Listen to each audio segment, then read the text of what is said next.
किशनपुर पहाड़ियों के बीच बसा एक सुंदर सा गांव है, जहां पर रघु नाम का एक गरीब किसान और उसकी पत्नी रहते थे। वे अपने खेत से बहुत परेशान हैं, जहां बहुत मेहनत करने के बाद भी उनकी फसल हमेशा खराब हो जाती है। ना जाने कब हमारी परेशानी दूर होगी और हमारे खेत में अच्छी फसल होगी। वह सुबह सुबह अपने खेत को देखने के लिए निकल जाता है।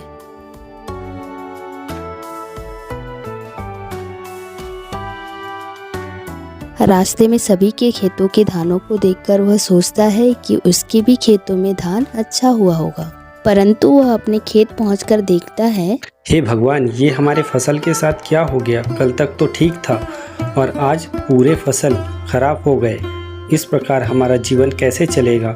हम तो बर्बाद हो गए। हर बार हमारे साथ यही होता है। उसका पड़ोसी धनीराम उसे रोता देखते हुए आता है और उससे कहता है, राम राम रघु भाई, तुम क्यों रो रहे हो? कोई परेशानी है तो बताओ। अरे धनीराम भाई, मैं क्या बताऊं, हर साल की तरह इस साल भी देख रहे हो ना, मेरा फसल पूरी तरह से खराब हो गया। इस प्रकार हम लोग भूखे मर जाएंगे। इसका एक उपाय है, तुम अपना ये बेकार खेत मुझे बेच दो, इसके बदले मैं तुम्हें अच्छे पैसे दूंगा। नहीं भाई नहीं, यह खेत मैं तुम्हें नहीं बेच सकता। यह मेरे पूर्वजों का खेत है। रघु अपनी पुश्तैनी खेती को कभी नहीं बेचना चाहता है।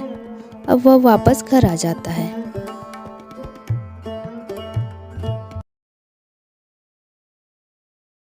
घर आकर वह अपनी पत्नी को बताता है कि इस बार भी उनकी ही फसल खराब हो गई। इस बार भी हमारी फसल बर्बाद हो गई।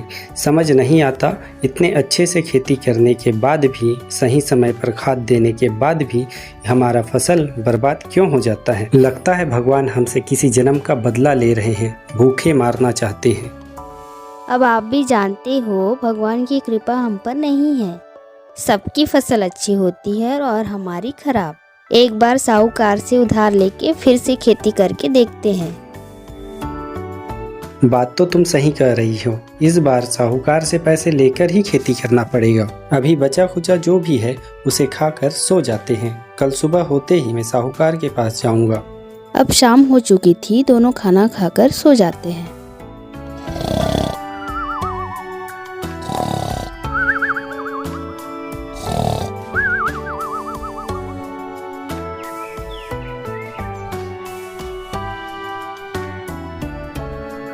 सुबह होते ही रघु साहूकार के पास पैसे उधारी लेने के लिए सोचता है। सुनो, अभी घर में जो कुछ है उससे तुम अपना खाना बना लो। मैं अभी साहूकार के पास से जाकर आता हूँ और खेती के लिए कुछ उधारी में पैसे लेकर आऊँगा। वह अब साहूकार के पास जाने के लिए निकलता है।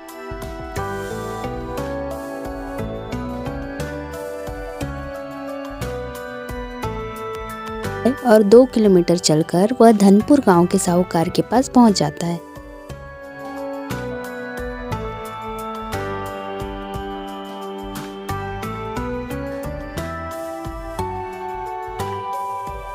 साहूकार जी नमस्कार, मैं रामू किशनपुर गांव से आया हूं। आपके पास बहुत उम्मीद लेकर आया हूं कि आप मेरी मदद करेंगे।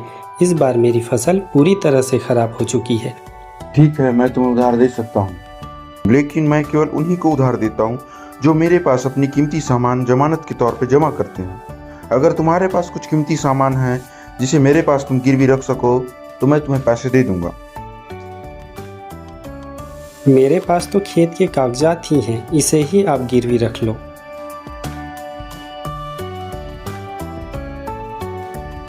रघु साहूकार के पास अपने खेत के कागजात को जमा करके 2000 रुपए लेकर वापस आ जाता है।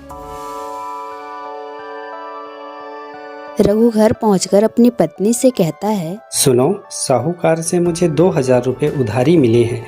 अब इससे हम बहुत अच्छे से खेती करके बहुत मेहनत करेंगे ताकि साहूकार का पैसा वापस लौटा पाएं। सुबह होते ही मैं खेत चला जाऊंगा।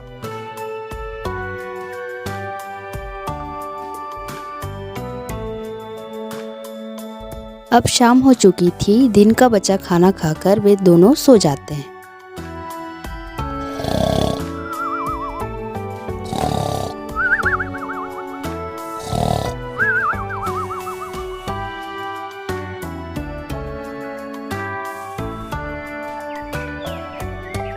सुबह जल्दी उठकर रघु अपनी पत्नी से कहता है, मैं बैल लेकर खेत जा रहा हूँ और वहीं से शहर जाकर अच्छे बीज और अच्छे खाद लाकर शाम तक खेतों में डालकर वापस आऊँगा।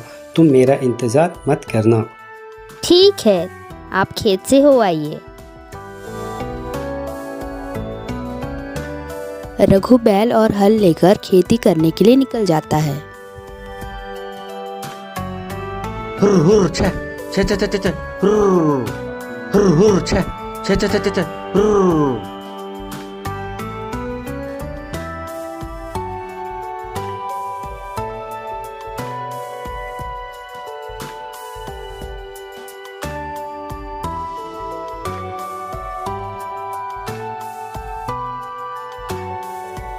उधारी पैसों से वह खेत के लिए अच्छे से बीज और खाद खरीदता है और अब वह बीजों को खेतों में डालने लगता है। खेतों में दिन भर मेहनत करके वह शाम को घर वापस लौटता है।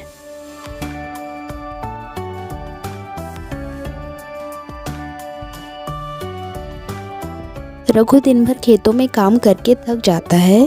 वे जल्दी खाना खाकर सो जाते हैं।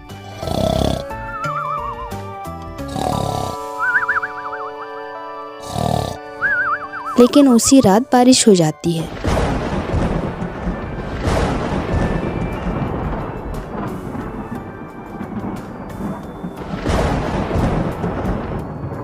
तीन दिन लगातार बारिश होने के बाद जब बारिश छूट जाती है तो सुबह होते ही रघु अपनी फसल की फिक्र करते हुए खेत को देखने के लिए निकल जाता है।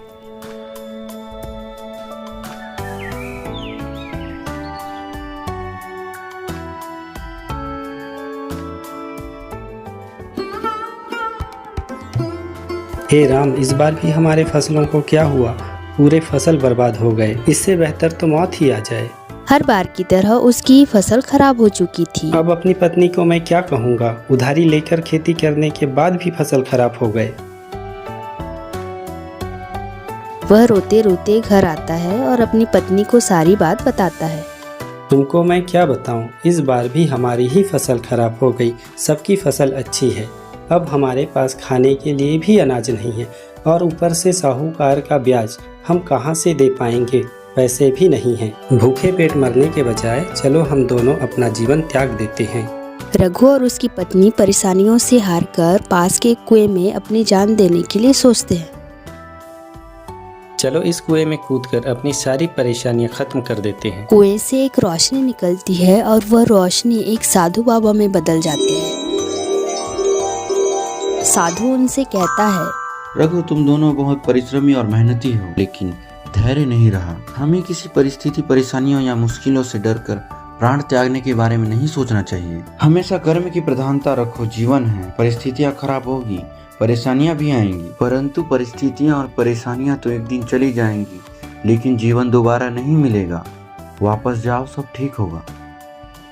साधु की बातों से प्रभावित होकर वे एक बार फिर खेती करने की हिम्मत जुटाकर वापस आ जाते हैं। सुनो, तुम पड़ोसियों से चावल लेकर खाना बना के रखना। मैं खेत से जाकर आता हूँ, देखता हूँ क्या होता है। हुर हुर छे छे छे छे छे हुर।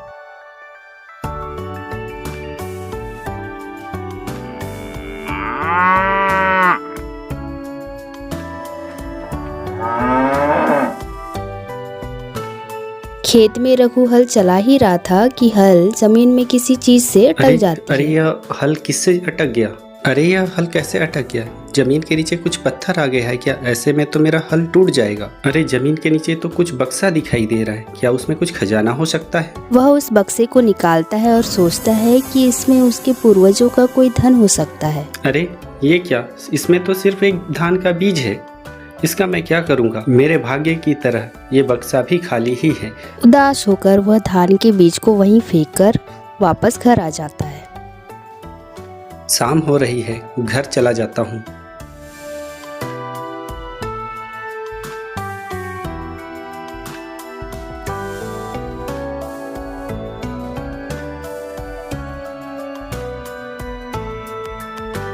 वो और उसकी पत्नी भूखे पेट पानी पीकर सो जाते हैं।